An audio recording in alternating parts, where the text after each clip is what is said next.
learn this I'm one losing here. this game. We're good. Pretty well. This game. Okay. So emerging from the Long time plexuses ago. are nerves bearing the names of the regions they serve or the course they take. Okay. That's nice about it. So let's take the cervical plexus, and I'm going to break it down for you now. I'm going to make it easy. Because each one of these plexuses gives rise to lots of different peripheral nerves. But we're going to discuss only those looks peripheral scary. nerves that you have to have familiarity with, brother. All right? So the cervical plexus is formed by the anterior rami of the first 4 cervical nerves, C1 through C4, with some contributions from C5. So it kind of cheats. Huh? It kind of cheats. No, it's just that not all of the axons from C5 join the cervical plexus, just some of them. So if I were drawing, for instance, the cervical plexus, I'd start here with C1, 2, 3, 4, and C5. Okay? Now, the cervical plexus serves the skin and muscles of the head, neck, and superior part of the shoulders and chest. There are several different peripheral nerves that emerge from the cervical plexus. But I'm only asking you to know one nerve that emerges from the cervical plexus, and that's the phrenic nerves. The phrenic nerves carry axons from C3, 4, and 5 to provide innervation to the diaphragm. Now you might say, well, Dr. Pinner, how do we remember that? Here's the little mnemonic you can remember. C3, 4, and 5 keep the diaphragm alive. C3, 4, and 5 keep the diaphragm alive. All right, so the phrenic nerves which serve the diaphragm come off of the cervical plexus. The cervical plexus includes axons from C1 through C5. Does that mean that the phrenic nerve is going to carry all of those axons? No. Only from C3, 4, and 5. Now, are there other nerves that serve the head and neck and shoulders and chest? Yes. But we're only learning the phrenic. Because the phrenic nerve is extremely important. Okay? It causes contraction of the diaphragm, which allows us to ventilate. That's exciting. Okay? Now, let's look at this here. What if I think it's exciting? Here's the medulla oblongata, foramen magnum. Here's the spinal cord. Kind of looks like a snake. It does. It does look like a snake. Now, I'm going to draw in little cross sections. Oh, wow. That didn't come up well at all. Okay. It's okay, you can try again. Okay, so that's going to be, it's Try again. going to be a little drawing of C1. And maybe here we're going to see C2. And here we're going to do C3. And here we'll do C4. And here we're going to do C5.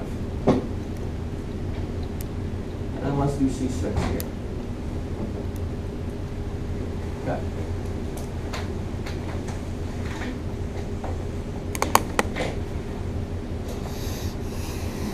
Put it brown. Kat, did you steal another one? No, that was Sandy. Caitlin Okay, look. Desiree brought them to the, she was tutoring us. Only the Christmas cookie. All right. Merry Christmas. The upper motor neurons to the diaphragm are going to originate within the primary motor cortex. They're going to cross at the medulla oblongata, the decussation. Okay. And these fibers are going to then descend along the lateral white columns until they reach C1, C2, C3, 4, and 5, in which case they're going to begin to synapse. They're going to synapse with somatic motor nuclei in anterior brain horns.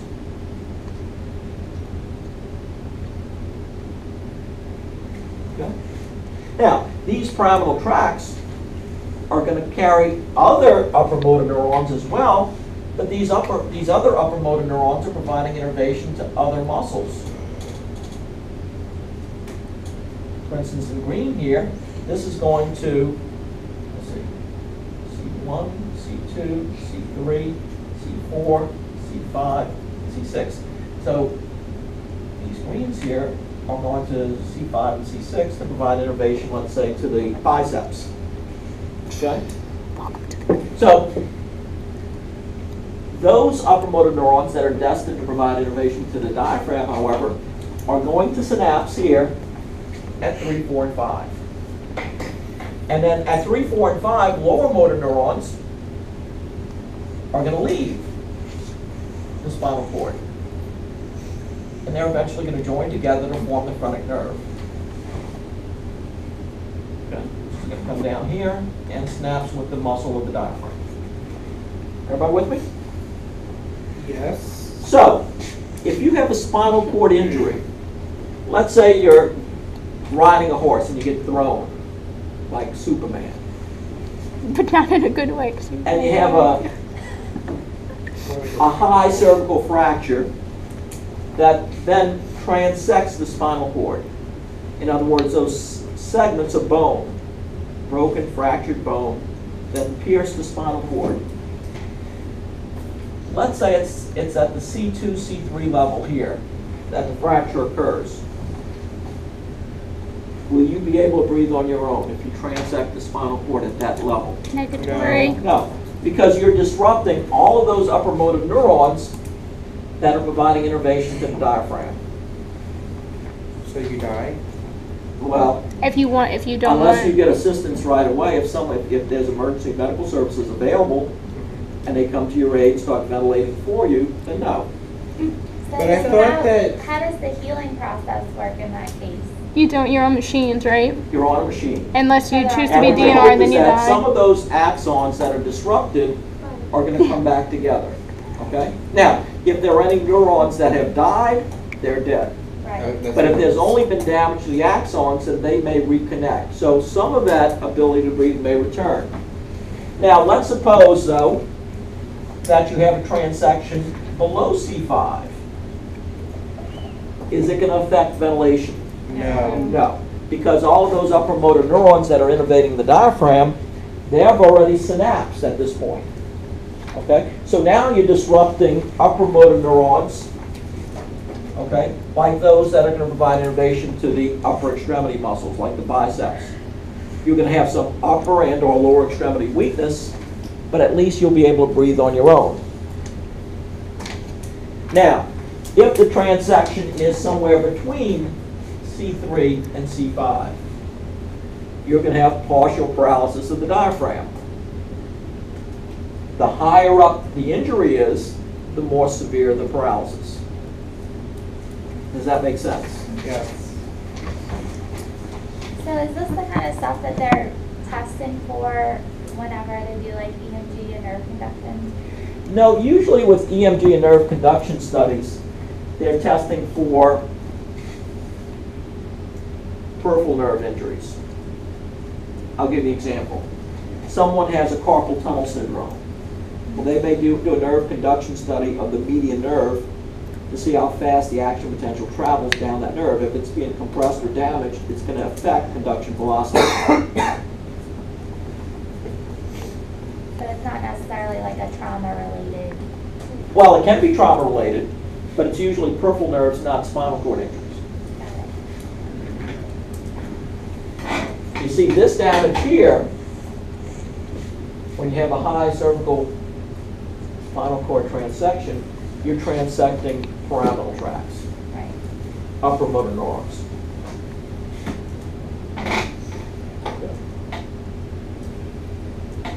So this kind of shows you an artist's rendition of the cervical plexus, where you have anterior rami from C1, 2, 3, 4, and 5. They form this plexus within which the axons intermingle. And emerging from that, you're going to have various peripheral nerves. The only one you need to know is the phrenic. And the phrenic is going to carry axons from 3, 4, and 5. Okay, down to the diaphragm. Okay. So that's easy greasy. The most difficult thing you have to know is, okay, cervical plexus is C1 through C4 plus parts of C5. And many of you have already committed that to memory. Now, if we take it to the brachial plexus, we've done this one already. You see? Yay. We said brachial plexus is C5 through T1. It provides innervation to the shoulders and upper extremity. Okay, so all of those muscles in the shoulders and upper extremities receive their innervation from peripheral nerves emerging from the brachial plexus. C5 through T1. We drew this one out already. Now, let's talk about the 5 peripheral nerves you need to know that originate from the brachial plexus. I've named them already. Axillary, musculocutaneous, radial, median, and ulnar. It seems like we've heard this already. You must really like the nerves. Why? I don't know, you seem, this is You the seem most excited. excited I've ever seen you in this Because I class. tell you the truth, when I see the excitement in your face, That's not excited, that's fear. That Yeah. trimmer, that's not. Is that adrenaline? you know, when I saw you jumping up on the table before, when I saw the excitement consume you, Well, She's that's gonna good. try and jump off.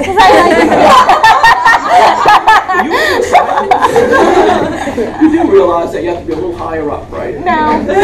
Just a little. Not if I jump, not if I die. If I did a swan dive, I could have killed myself that way. All right. So remember when we talked about the bones, we said that the deltoids originate from the spine of the scapula and the clavicle. That they form the rounded portion of the shoulder before attaching to what? The humerus along the deltoid tuberosity. So this is the deltoid muscle. The deltoid muscles allow us to do this, as if we're doing a jumping jack. Okay? They allow us to abduct. Okay? If we want to say hello to a friend. Okay? That's how you say hello? Yes, don't we all? Across No. the parking lot. Or if you're driving, you can just honk. If we're on Naked Yeah. and Afraid and we want the helicopter to see us. They really do that though. Okay? Wouldn't you? Now, No, I'm staying in the jungle. the deltoids are innervated by the axillary. Okay? Now, the flexors at the elbow, the biceps, and a muscle that's deep to the biceps, the brachialis, innervated by the musculocutaneous. Okay? The muscles along the posterior aspect of the arm and forearm, these are extensor muscles. So the ones that are flexors, innervated by the musculocutaneous, those muscles along the anterior aspect. The extensors, remember when you're doing like weightlifting and you're doing this? The extensors are located along the posterior aspect, and they're innervated by the radial nerve. So the triceps muscle back here, radial nerve. Then finally, there are 2 nerves that extend all the way to the hand. The median nerve provides innervation to muscles along the anterior aspect of the forearm and the volar aspect of the hand. Volar, V-O-L-A-R, means the palm side. Okay? The median nerve is going to innervate the muscles along the first 3 or 4 digits. In other words, the muscles of the thumb, index, middle finger, and part of the 4th finger. The last nerve, the ulnar, picks up the musculature and sensation along the little finger side of the hand. Okay? Yes? The median nerve is the nerve that's damaged in carpal tunnel. Carpal tunnel syndrome. Now, we're going to get to know these nerves a little bit better when we do some case studies. But right now, we're kind of just outlining the anatomy. We're saying, okay, the brachial plexus, C5 to T1, and it's from that that we get the axillary, the musculocutaneous, the radial, median, and ulnar.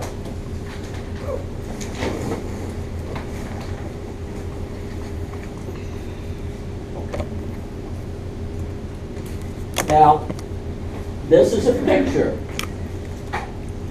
of the brachial plexus. Okay?